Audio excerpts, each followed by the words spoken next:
Então, a gente vai estar apresentando o trabalho sobre Response, Passive Optical Network. Eu sou o João Marcos, vou falar uma breve introdução, os históricos da rede, os componentes, os tipos de multiplexação e os diferentes tipos de Response. O Fernando Ângelo vai apresentar a arquitetura da rede e os seus tipos de codificações. Antônio D'Alessio irá apresentar juntamente a segurança e os determinados tipos de rede SPON, além de explicar cada um deles, apresentando também a conclusão final e em qualquer dúvida deixar nos comentários do vídeo. Aí a gente vai falar um pouco da introdução do assunto.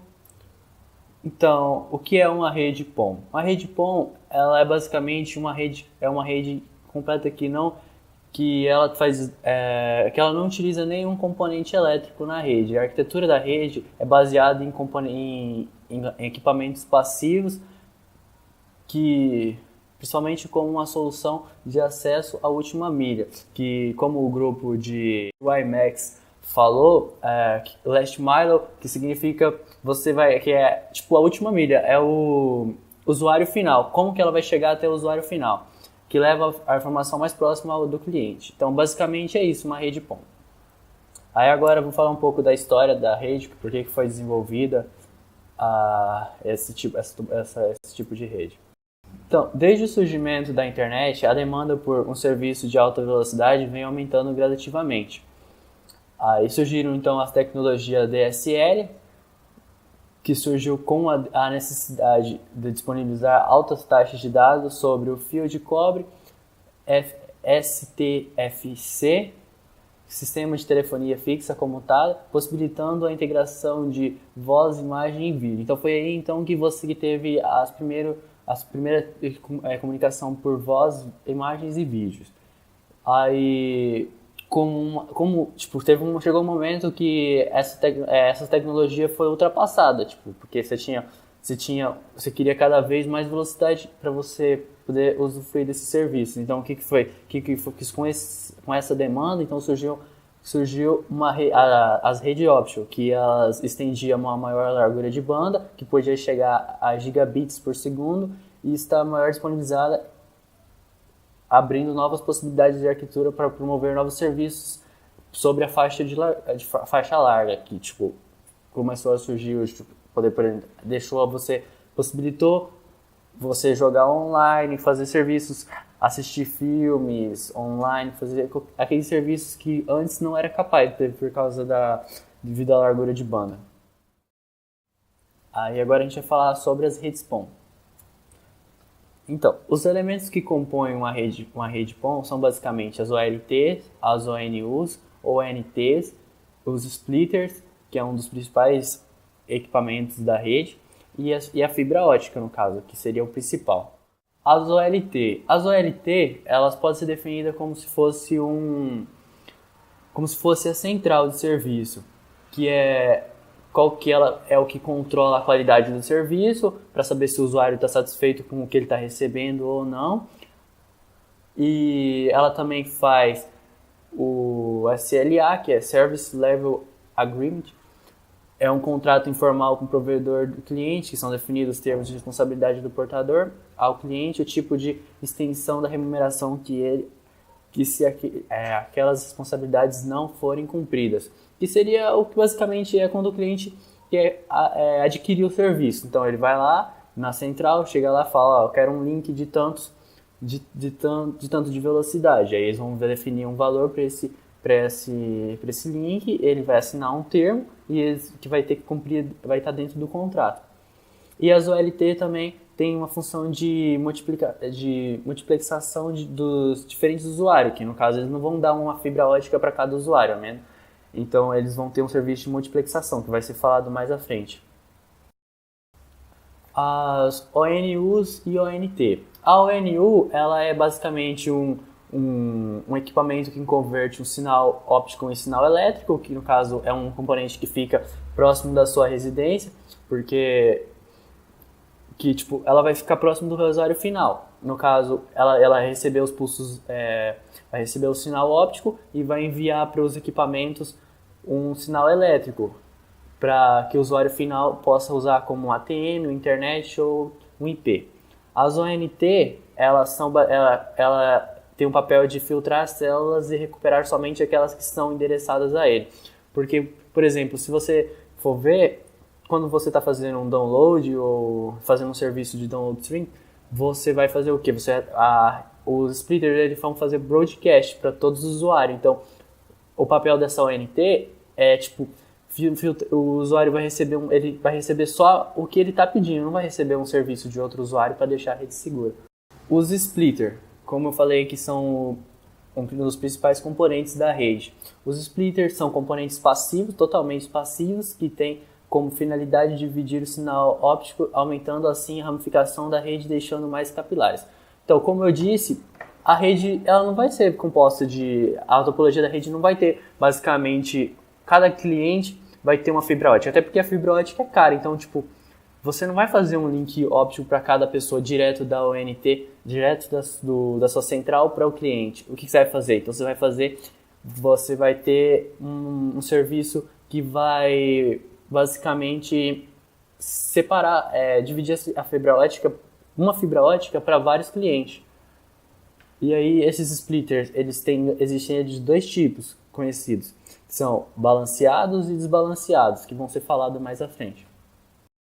Os splitter óptico balanceados são também chamados de PLC, Planar Large Circuit, que faz com que ocorra a mesma perda em todas as saídas e é comumente utilizado que se necessita de uma divisão maior que duas. No caso, quando você não vai fazer uma arquitetura de rede que não seja, por exemplo, um barramento, você vai precisar de o quê? Um cliente, você vai ter uma central, vai dividir para mais de um cliente, mais de dois clientes, com certeza. Então, tipo, você vai utilizar um splitter balanceado, porque você não vai dividir só para duas pessoas, você não vai ter uma divisão de duas. No caso, esses splitters balanceados, eles se encontram no mercado com 2 e 128 portas.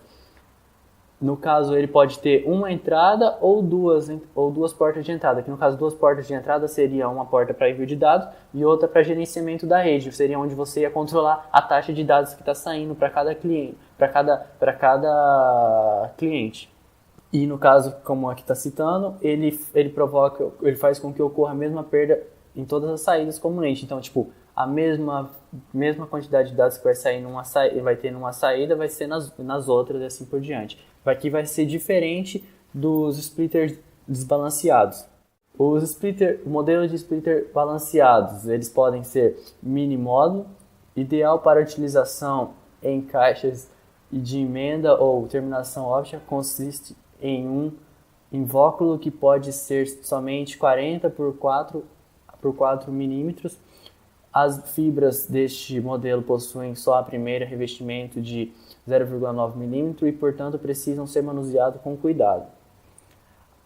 Tem o box model, que pode ser utilizado em ambientes sem proteção exclusiva, já que possuem fibras com 2 níveis de revestimento, sendo os últimos de 2 mm ou 3 mm. Seu invólucro pode chegar até 100 por 80 por 10 mm. O rack model, ideal para a utilização dos rack 19, que é o tipo de rack que a gente tem no laboratório de redes e hardware.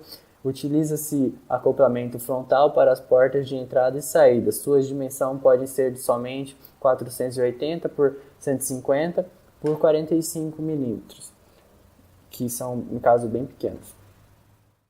E agora a gente tem os splitters balanceados, que foi o que eu falei, que no caso eles só fazem uma divisão para 2 componentes, que no caso ele é usado para a topologia de redes barramento, que você vai ter uma entrada da sua central e você no caso vai dividir para 2 usuários, no máximo. Ela é diferente ela possui uma porta de entrada e 2 portas de saída. A principal diferença do modelo balanceado e do modelo balanceado é que a saída não possui a mesma perda, como que eu falei, a balanceada, tipo, a mesma quantidade que perdia numa entrada, perdia em todas as outras. Nessa aqui é diferente, pode ser variada, não tem como saber a quantidade que vai ser perdida em uma entrada e na outra. O splitter de balanceado deve ser escolhido por meio do percentual de acoplamento das fibras, o que faz com que a perda das duas portas seja indistinta, que foi o que eu falei. As redes de fibra ótica. As redes de fibra óticas, elas podem ser classificadas em duas categorias, de acordo com a distribuição dos cabos ópticos, sendo a arquitetura, elas podem ser, no caso, ponto a ponto ou multiponto. Na arquitetura ponto a ponto, o que você tem?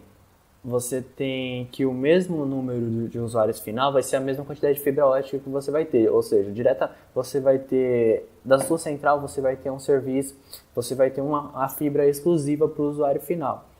Então, esse no caso é uma rede tipo, que se você for usar apenas ela, seria totalmente cara, porque você ia ter que alocar uma fibra para cada usuário, tipo, o usuário vai ter uma fibra exclusiva para ele, então isso acaba sendo muito caro. Nesse gráfico de atenuação por comprimento de onda, você pode ver basicamente aqui no slide anterior, que para a faixa de download stream utiliza-se a 1550 nanômetros de comprimento de onda e da upstream utiliza 1310 de comprimento de onda. Então, pode ver que essas faixas estão basicamente aqui no gráfico.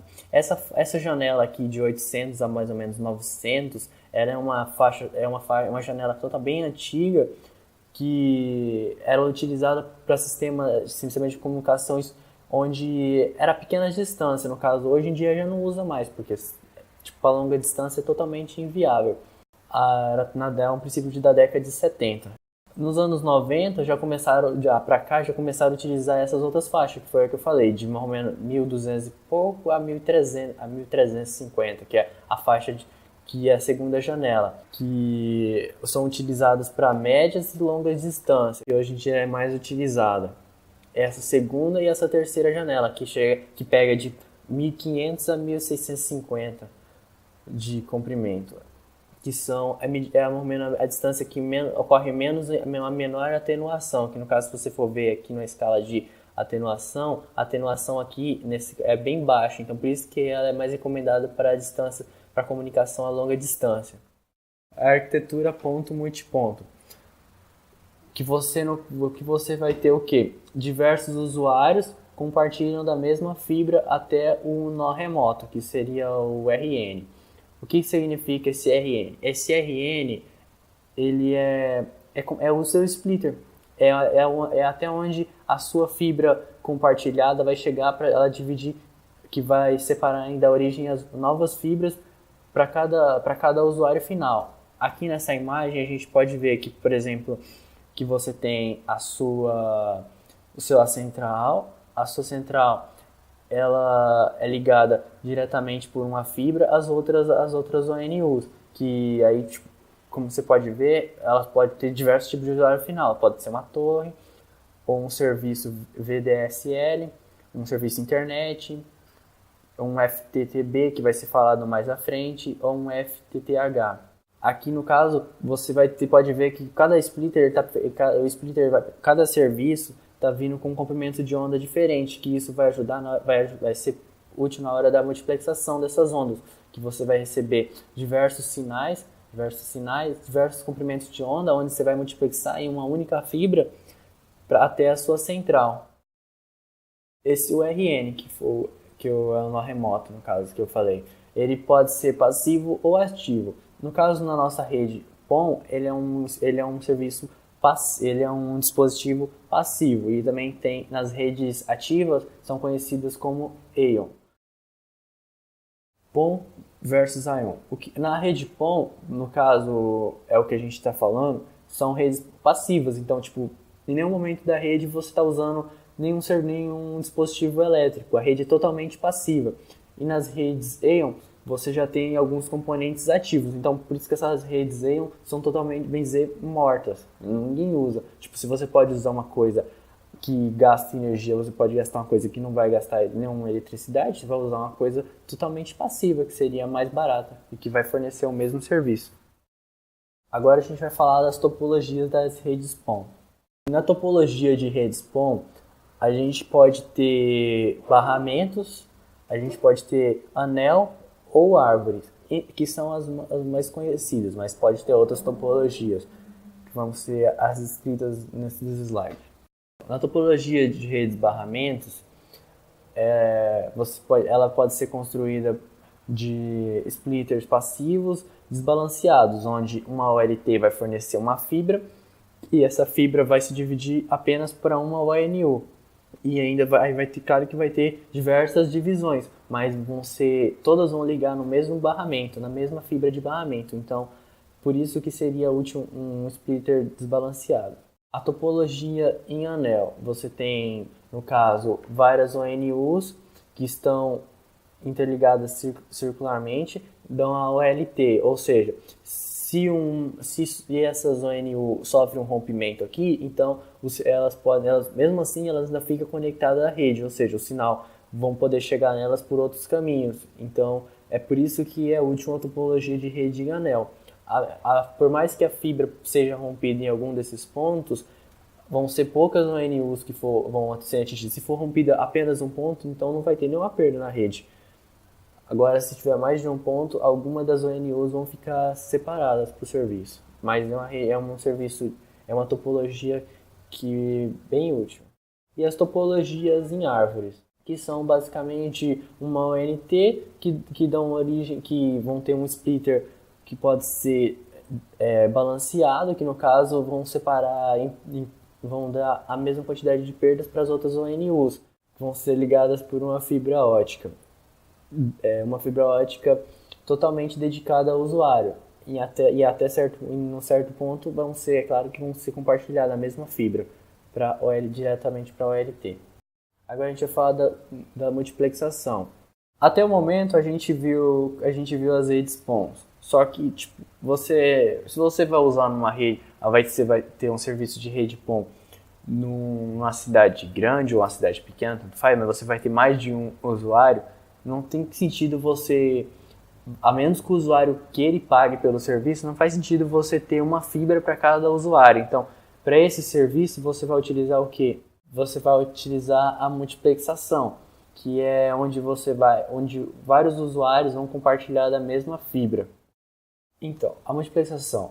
O grande e constante aumento na demanda de largura de banda e o fato de lançar novas fibras ter um custo muito elevado implicam que deve-se encontrar novas formas de aumentar a capacidade das fibras já instaladas. Existem duas maneiras fundamentais de se aumentar a capacidade da fibra. A primeira é aumentar a taxa de bits, que requer equipamentos eletrônicos de alta velocidade, mas muitos dados podem ser multiplexados em uma sequência de bits de alta velocidade por meio de técnicas como TDM e WDM, que vão ser faladas mais adiante. A multiplexação do TDM, que é Time Division Multiplex. Ela é técnica de multiplexação por divisão de tempo, onde a técnica divide a largura de banda total do enlace em vários canais para permitir o transporte simultâneo de vários sinais. A distribuição de banda por esses canais é feita pela distribuição de um intervalo de tempo, denominado time slot, fixo para cada um. Então, como a gente já viu, o TDM ele é basicamente as ONTs vão mandar seus dados, esses dados vão ser agrupados em frames, que vão ser divididos no tempo, no caso, como o próprio nome diz. Você vai pegar vai ser basicamente, você vai ter o seu multiplexador, que no caso é esse splitter. Ele vai somar vai somar cada quantidade de cada os dados de cada ONT vão somar em um único frame, onde vai ser encaminhado diretamente para o OLT. E assim vai de uma maneira que o sinal vai ser compartilhado em uma única fibra. E a gente tem também a WDM, que é Wavelength Division Multiplex. A WDM é uma técnica de multiplexação onde múltiplos sinais são carregados juntos por um único sinal multiplexado de acordo com a separação por comprimento de onda. Que essa técnica é baseada na FDM, que é divisão por frequência, onde ambas vão separar o sinal de luz pelo seu comprimento, onde cada ONU vai ter um comprimento de onda especificado. Então, quer dizer que nunca uma ONU vai ter o mesmo comprimento de onda. E aí isso vai facilitar na hora que o splitter pegar e somar esses comprimentos de ondas. Ele vai pegar e vai mandar numa única fibra vários feixes de luz com comprimentos diferentes. Que da mesma maneira, onde você tinha lá na FDM, você tinha vários canais com frequências diferentes. O que acontecia quando você passava isso para um único canal? Esse canal ele era a soma dessas frequências. Quando as frequências eram múltiplas, no caso. Quando não era, você tinha outras maneiras de fazer isso. Na WDM é a mesma forma.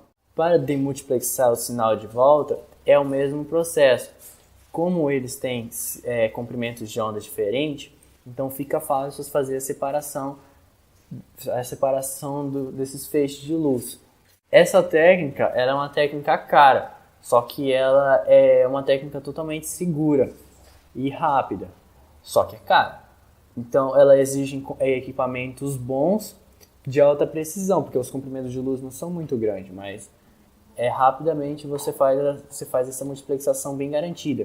Então, dentro da WDM a gente tem o Dense WDM, que é o DWDM, e normalmente se refere aos sinais ópticos multiplexados dentro da faixa de 1550 nanômetros, para que dessa forma se aumente as potencialidades e diminua os custos. Essa DWDM, no caso, ela é a mais utilizada, porque você pode ter inúmeras quantidades de canais multiplexados a uma faixa de 1550. Já no CWDM de Curse, ela é uma tecnologia intermediária que foi desenvolvida quando surgiram as fibras óticas, mas as pessoas não queriam aumentar a capacidade da fibra ótica.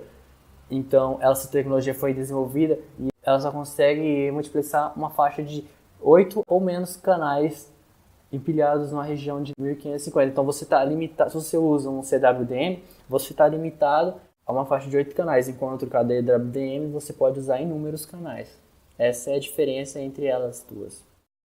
Os esquemas híbridos. Também é possível implementar soluções PONS híbridas, ou HPONS.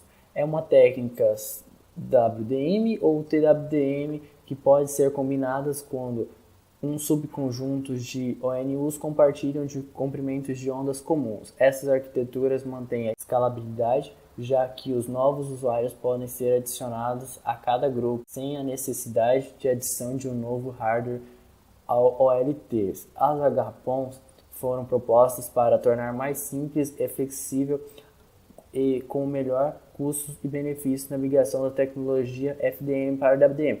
Como a tecnologia WDM está sendo bastante utilizada ultimamente, porque garante uma maior velocidade do que a TDM, então está surgindo o quê? Esses esquemas híbridos, em que eles surgiram com essa necessidade de facilitar quando você tem uma multiplexação TDM, você está querendo mudar totalmente a multiplexação da sua rede. Então surgiu esses esquemas híbridos.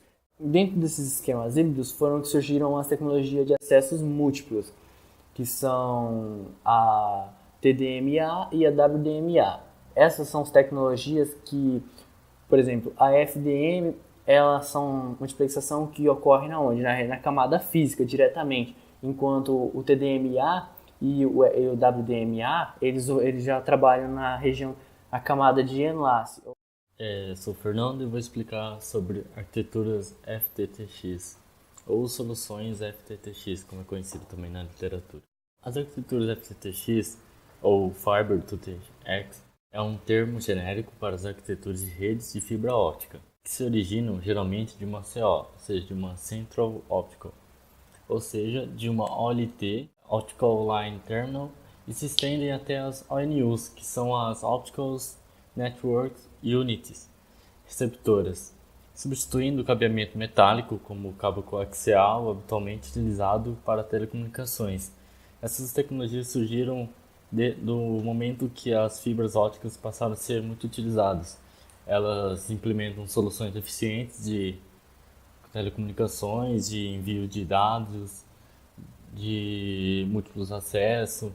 São muito utilizadas quando se tem uma operadora que quer entregar serviços de alta qualidade com uma taxa de transmissão bem alta. Vou explicar algumas das arquiteturas, que ela pode ter várias topologias, e depois eu vou apresentar uma imagem explicando melhor para cada um. Tá. A FTTH, conhecida também como Fiber to the Home, ou fibra até a residência do usuário final, a rede de acesso se estende até os usuários finais, residências, condomínios, entre outros. Essas residências seriam casas, poderiam ser não só casas, como apartamentos no hotel ou algo do gênero. A FTTB, também conhecida como Fiber to the Building, ou fibra até o prédio do usuário final, a rede de acesso se estende até os prédios, escritórios, empresas, entre outros. A partir desse ponto terminal, o acesso interno aos usuários é realizado geralmente através de uma rede metálica de cabeamento estruturado. Ou seja, a fibra ótica ela sai de uma central óptica e vai até um certo ponto, onde a partir desse ponto vai ser dividido o acesso à rede através ou de fibras óticas ou de cabos metálicos, podendo ser o cabo coaxial ou cabos de par trançado, que são os mais utilizados dependendo da aplicação, claro.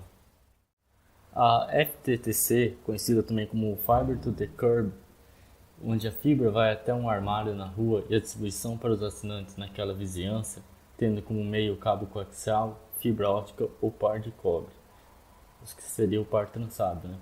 Essa aqui é uma outra topologia, que é onde a fibra ela vai até um ponto, onde esse ponto geralmente está localizado na rua, num armário de distribuição, que seria poderia dizer que é um OLT, o local da região, onde ele vai ser dividido para vários usuários finais. Cada usuário final pode ser ou uma casa ou um prédio. Ou seja, a partir de um FTTC você pode ter também FTTH ou um FTTB, que seriam os Fiber to the Home e Fiber to the Building. A FTTN ela é muito parecida com o Fiber to the Curb. Ela é conhecida também como Fiber to the Node. Ao sair da central, essa conexão liga-se a um armário de rua, Street Cabinet, com a conexão final ao cliente sendo de cobre. Essa conexão final do cliente sendo de cobre, ela pode ser muito variada, não especificamente só de cobre, mas também como fibra óticas ou como par trançado. Como essa FTTN ela é muito parecida com a Curb, ela pode ser implementada para ser uma precaução à Fiber TTC, que seria você ter duas arquiteturas iguais, caso se uma rompesse, você teria outra para poder realizar a redundância da conexão, sempre garantindo a conexão com o usuário. Aqui temos um gráfico para a gente poder analisar melhor, entender como funcionam essas soluções FTTX. Aqui a gente vai ter no primeira parte ilustra como funciona uma solução FTTN, que é onde uma fibra ótica sai de uma central ótica, que seria uma CO, e vai até uma certa distância. Aqui nessa parte azul da imagem a gente pode ver que seria as fibras óticas, até onde seria o alcance máximo da fibra ótica, dependendo da arquitetura implementada. Nessa parte mais amarela são os cabos metálicos. Aqui na FTTN a gente pode ver que ela sai da CO e não vai muito distante. A partir de um certo ponto ela se divide por cabos metálicos, podendo ser cabo coaxial, par trançado ou outro tipo de cabo metálico. E vai até qualquer outro tipo de solução FTTX, podendo ser uma FTTC, uma FTT Building, uma FTTH. Aqui nesse caso ela vai ter uma FTTB, né, que seria um prédio. Aqui no segundo exemplo a gente vai ter uma FTTC, que sai de uma CO, uma central ótica, e vai até um ponto mais distante do que uma FTTN. Essa FTTC ela geralmente está na rua, e aqui ele que mostra um exemplo dela saindo de um ponto da rua indo até um outro prédio. Esse prédio aqui, cada andar teria um usuário ou um conjunto de usuários. Aqui no outro exemplo a gente vai ter o FTTB, que seria um cabo mais distante de fibra ótica da central ótica, indo até a entrada praticamente do usuário final. Nesse caso é um FTTB, o usuário final. Então, cada andar aqui seria alimentado com a conexão através de cabo metálico e até a entrada do prédio seria uma fibra ótica. Geralmente esses FTTB são muito implementados em hotéis que precisam entregar TV por assinatura aos seus clientes e que com isso eles conseguem ter uma garantia da transmissão, que ela não perca sinal, entre outros. Essa FTTH aqui, ela já é mais cara em comparado com as outras soluções, porque você tem uma fibra ótica para cada usuário final, até a casa dele. Você só tem a partir do componente que converte sinal óptico para o sinal de pulso elétrico para o provedor de internet, que seria o roteador ou o modem do usuário. Então, o cabo metálico nesse tipo de solução ele é muito curto, comparado com a fibra ótica, que ela é muito comprida, sendo da central ótica até o usuário final. Aqui eu vou apresentar algumas vantagens de arquiteturas FTTX. Uma das principais vantagens delas são com certeza a economia de energia, porque geralmente essas arquiteturas são implementadas em redes passivas, que você não precisa de nenhum componente que necessite de alimentação durante toda a arquitetura de transmissão da rede. A partir do momento que ela sai da CO, não precisa de nenhum componente ativo que consuma uma fonte de energia até chegar ao usuário final, no caso de uma rede PON. A outra vantagem é a redução de consumo PVC e cobre, que seria, você não precisa de um conduíte protegendo o cabo, porque você já tem uma fibra ótica, você não precisa de uma grande proteção que nem você precisaria de um cabo de cobre para evitar interferências eletromagnéticas. Não gera e não é afetado por um EMI. O EMI, no caso, seria uma interferência eletromagnética. O cabo, ele tem que ser, como ele é metálico, ele sofre muita interferência eletromagnética, interferindo na comunicação e na transmissão de dados. As conexões são mais estáveis, uma vez que a fibra ótica transmite os dados com mais precisão e menor perda durante o percurso. Geralmente as comunicações e transmissões de dados pelas fibras óticas ela tem uma perca muito baixa quando comparada a cabos metálicos e entre outros meios de comunicação, como via rádio, além de ser mais rápido e com maior precisão. Você tem muito mais confiabilidade em uma transmissão fibra ótica do que qualquer outro meio. Vou explicar agora sobre a codificação de algumas das topologias de alguns tipos de redes PON. Aqui a gente tem uma tabela e a gente vai utilizar só uma linha da tabela onde ressalta para a gente os tipos de codificação de cada tipo de rede PON. Aqui a gente tem a tipo APON, que é a ATM PON.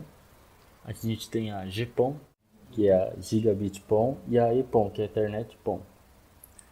Na APON e na GPON, geralmente são implementados com método de codificação NRZ. E já na EPON, é codificado com o método 8B10B, que é uma codificação de bloco, enquanto isso aqui é uma codificação linear. Eu vou explicar cada um dos dois para vocês. Na NRZ, que é Non Return to Zero, existem dois níveis de tensão ou corrente para representar os dois símbolos digitais. É a forma mais simples de codificação e consiste em associar um nível de tensão a cada bit. Um bit 1 será codificado sob a forma de onda de tensão elevada e um bit 0 sob a forma de uma tensão baixa ou nula. A gente tem um exemplo do gráfico que seria de uma sequência codificada. Aqui a gente pode perceber que quando é um bit 1 a tensão é elevada, ou seja, a tensão é maior que zero. Então aqui a gente tem um bit 1 representado por tensão elevada e em seguida tem outro bit 1, então forma essa onda quadrada, podemos assim dizer.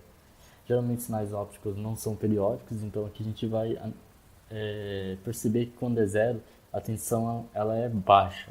Geralmente ela não assume valor zero, porque é um NRZ não retorna ao zero e vai com a tensão negativa.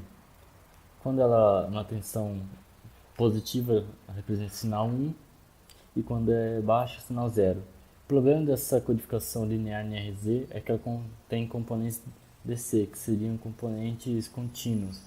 E isso é muito ruim para a comunicação, porque você pode perder sincronia entre o emissor e o receptor. Pode haver uma perca na leitura do sinal.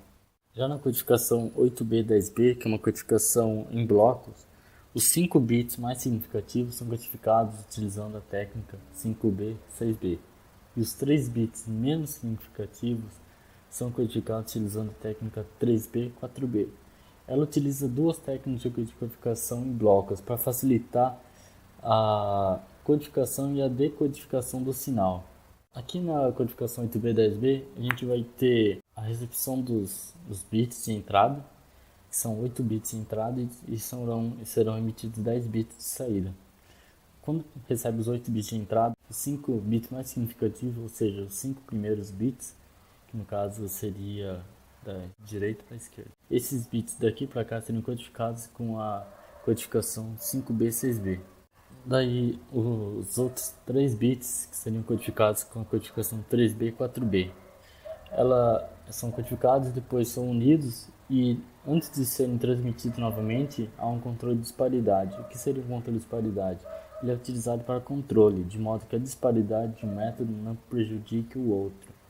Quando você tem bits zeros e uns, existe uma disparidade, seria a quantidade de símbolos do tipo 0 e quantidade de símbolos do tipo 1 numa mesma sequência. Quando você tem mais símbolos do 0 ou do 1, você tem uma diferente disparidade.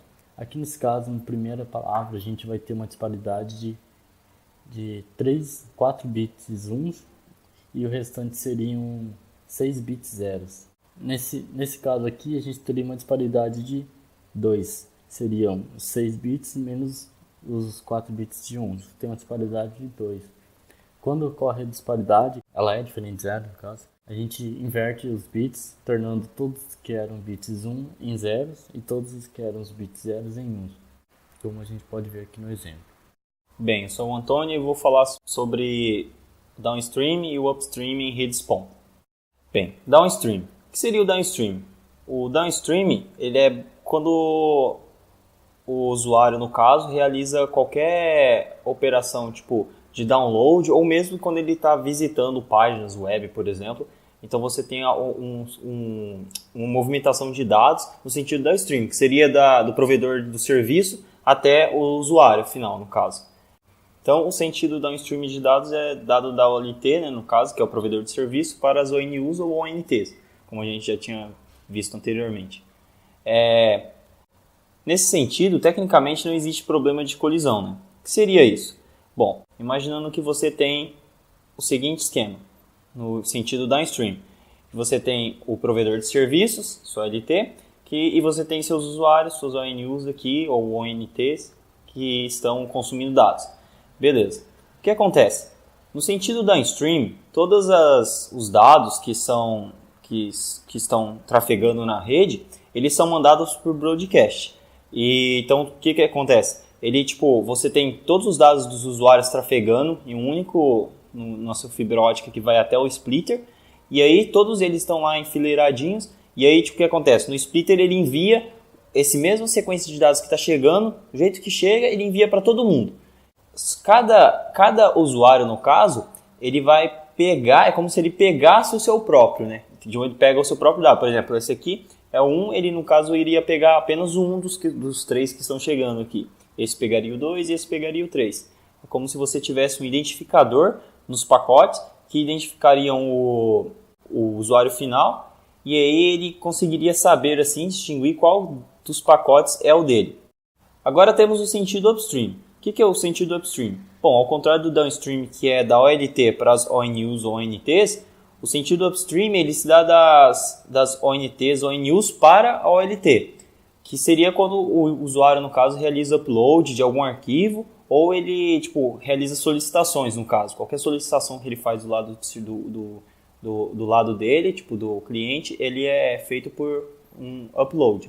Nesse sentido, diferente do downstream, podem haver colisões, que, como vimos no downstream, como os dados chegam até o splitter, são divididos para todo mundo, não haveria como, né, se pensarmos, tipo, que haver colisões, ou seja, tipo, um dado colidir com outro, você haver perca de dados por colisão, tipo, se um sinal se juntasse com o outro e você perdesse esse sinal. Não haveria como, porque você apenas manda por broadcast os dados para cada usuário.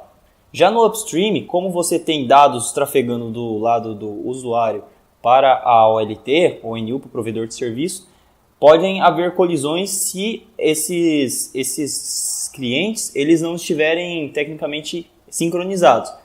O então que é feito nas redes PON para tratar esse problema de colisão?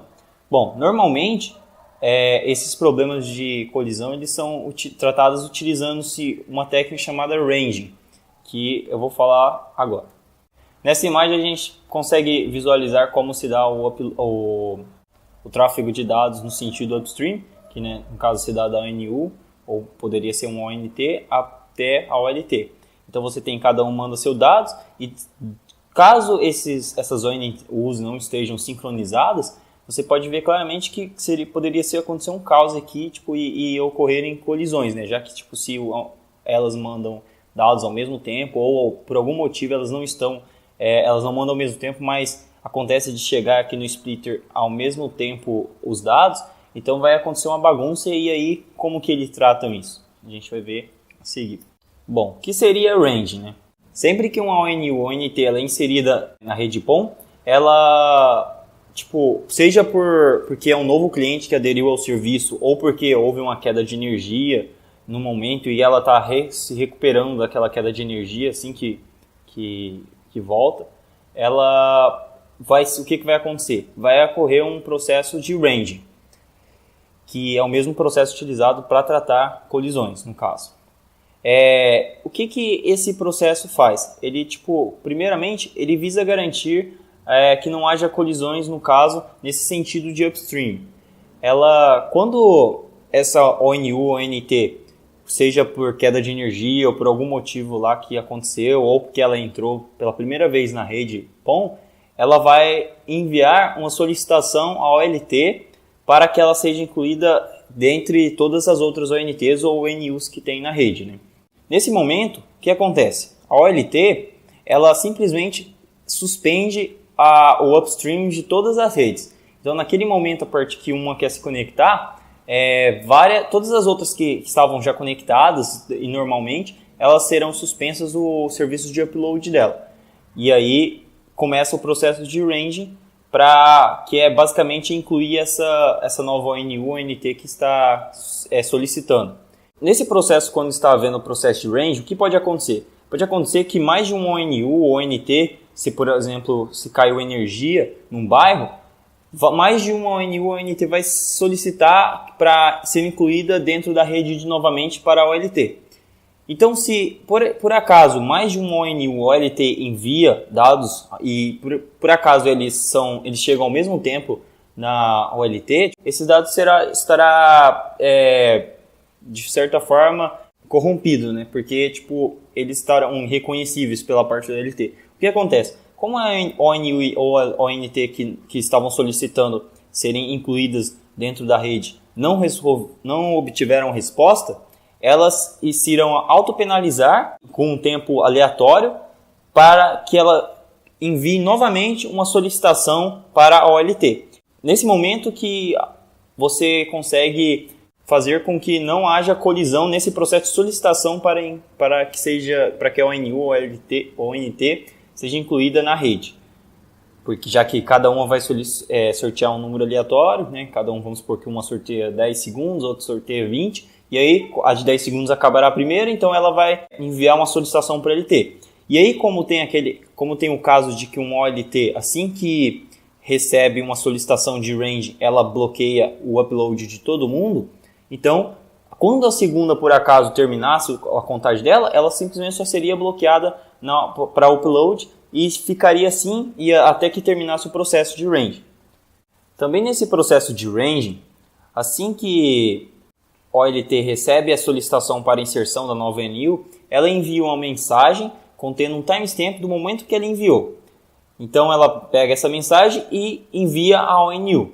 Assim que a ONU recebe esta mensagem, ela simplesmente devolve a mensagem da mesma forma para a OLT.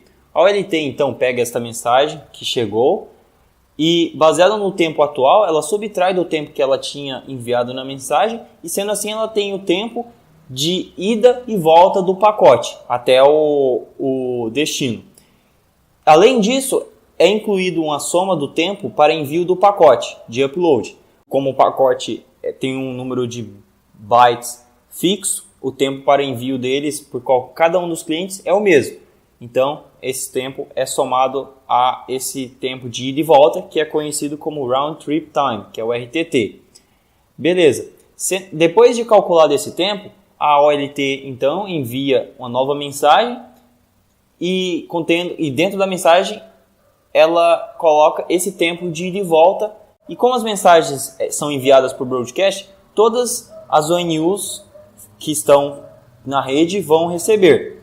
Porém, assim que todas recebem essa mensagem, elas voltam logo em seguida a realizar o upload. Já a ONU e a ONT que havia solicitado a inserção na rede, simplesmente pegará o tempo que chegou na mensagem e a partir daí começará a utilizar esse tempo de ida e volta, no caso, antes de enviar qualquer pacote de upload. E como a distância, em teoria, é sempre diferente entre a ONU ou ONT até a OLT, então cada um terá um tempo diferente para enviar. Sendo assim, não haverá colisões no sentido upload, utilizando-se essa técnica. Então agora eu irei falar sobre a questão de segurança nas redes PON. Bom, segurança nas redes PON. Nem todos os tipos de redes PON apresentam os métodos de criptografia em sua documentação.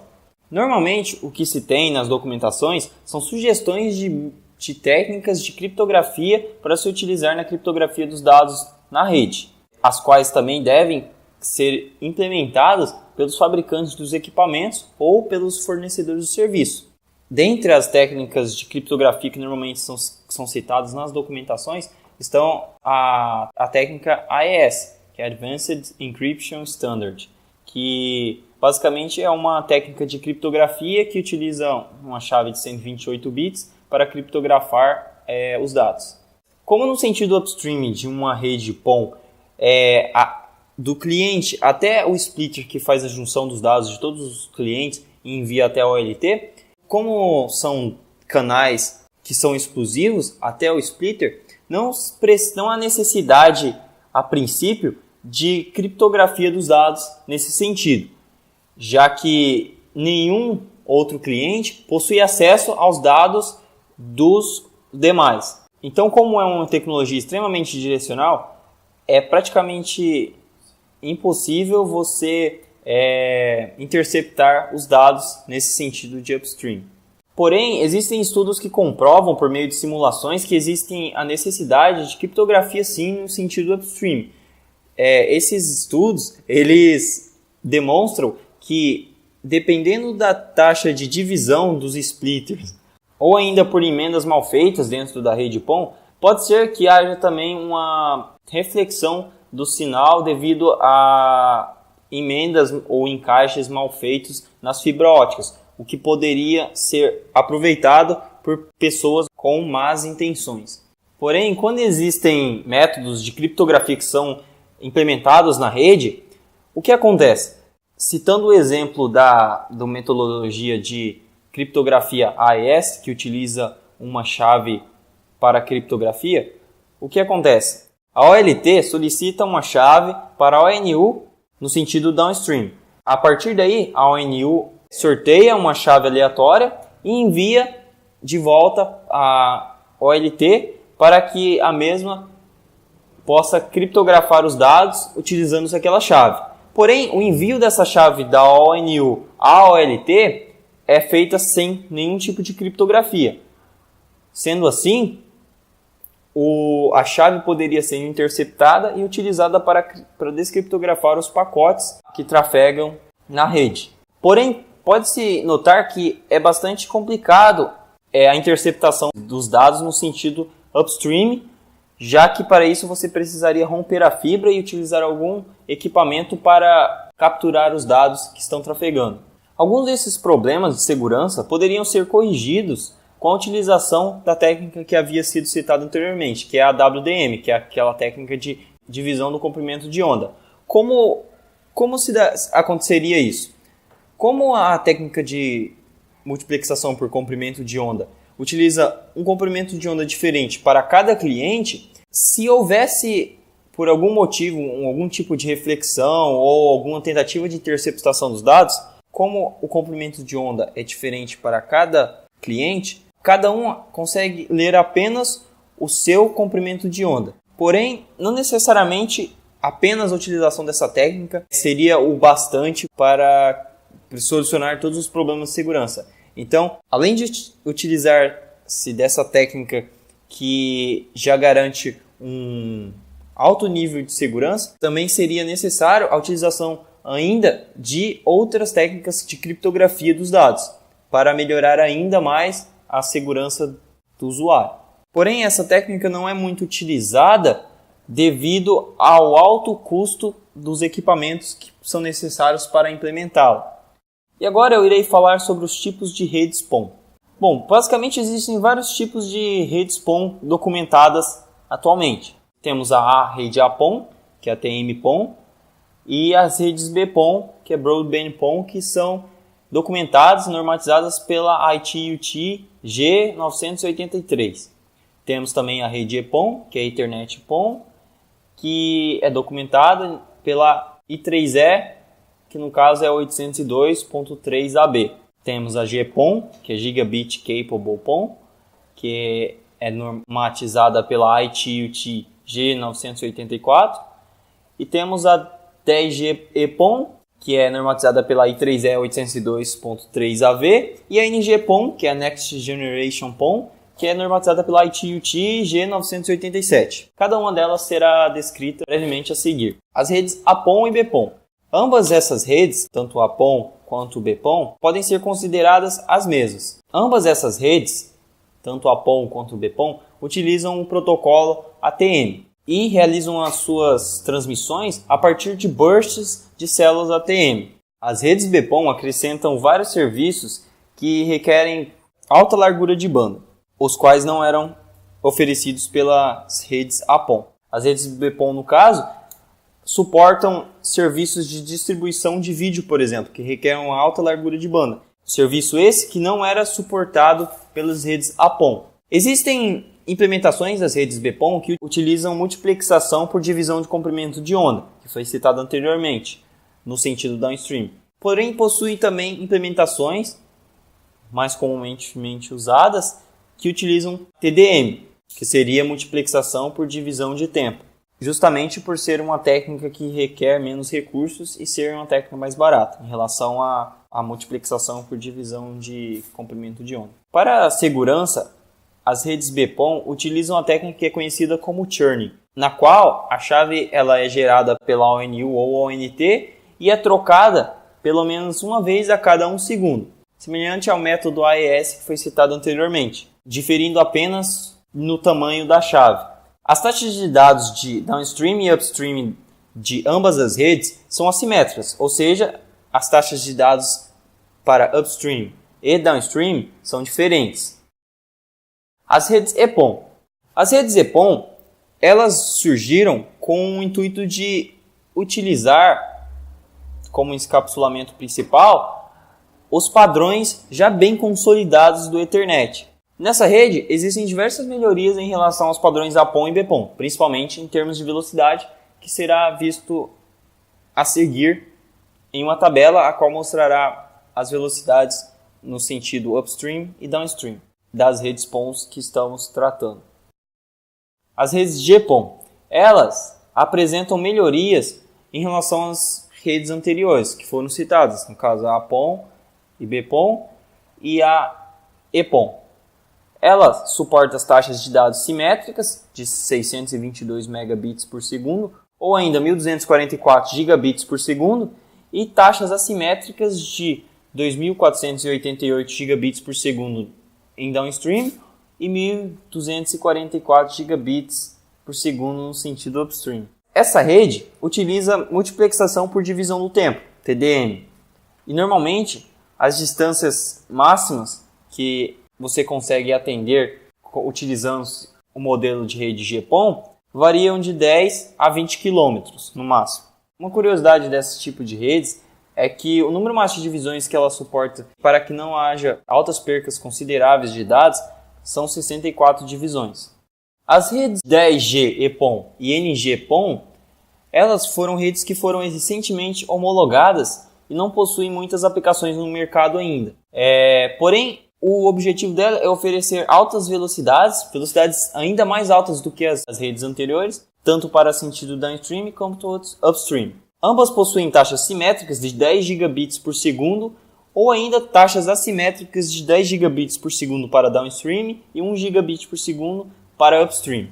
Nessa tabela podemos ver as principais características entre os diferentes tipos de redes PON, tais como APON, BPON, EPON e GPON.